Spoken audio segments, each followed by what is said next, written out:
Well, when I first met Ralph, he didn't sing. He always felt that he had a singer for a reason, and all he did was play.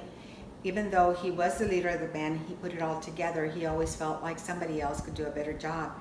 And eventually, with time, I realized that his voice was a lot better than the person he had hired. And so I said, "Why don't you try it?" And of course, he was already singing, but not as much. And so as time went on, he started being the voice of Tejano, and he really did impact the band more, or he was impacted by the fact that he was able to sing and play and run the board and do everything else. That to me is very talented. His role, it was a leader of the band. He was in charge of everything from marketing the band all the way to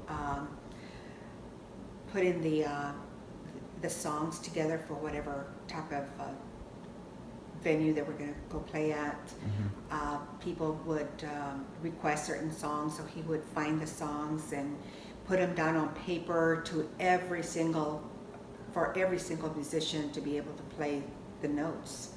And so that took time, but he loved it. Yeah. He enjoyed putting the song together, and actually he would split up everything and assign a piece to everyone, and they would learn it, and then they would get together once a week and actually practice the song until they mastered it, and then on the weekend they played it, and they were always fantastic.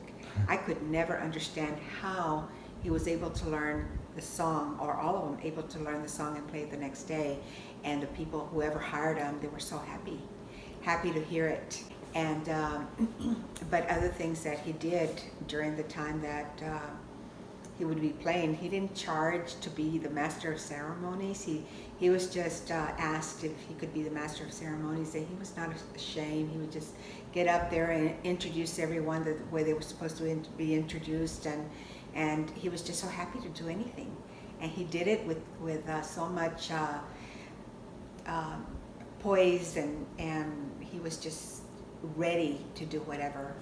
He spoke very eloquently, and he made the points across that the people wanted him to say.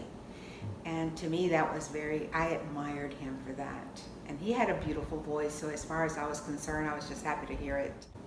After he passed, the people that knew him would text me and tell me about, that they met him here and they heard him there, and people all the way from Arizona and California would call me and tell me how he had influenced their life just by being a part of whatever venue or whatever celebration they were having. And some of them were actual musicians that played with him through the years, and he was just so excited that he was able to play with Ralph, and they were so proud to have they could say, "I played with that man."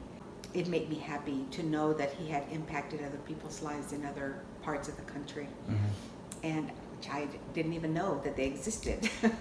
But after that, we had so many people. I had so many people call me and ask me about him, or just give me the condolences.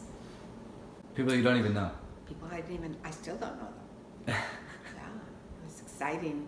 I said, "Gosh, he was a popular man. He was famous." But he never complained. He just loved it.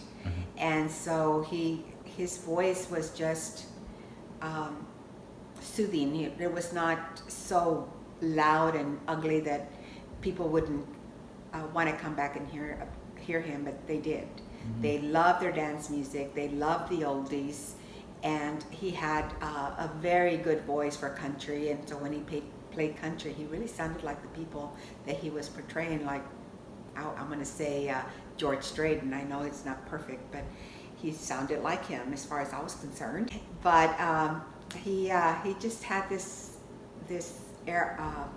aura about him that he loved. The people loved to see him. As long as everything was fine, he was okay. That's the type of grandpa you had.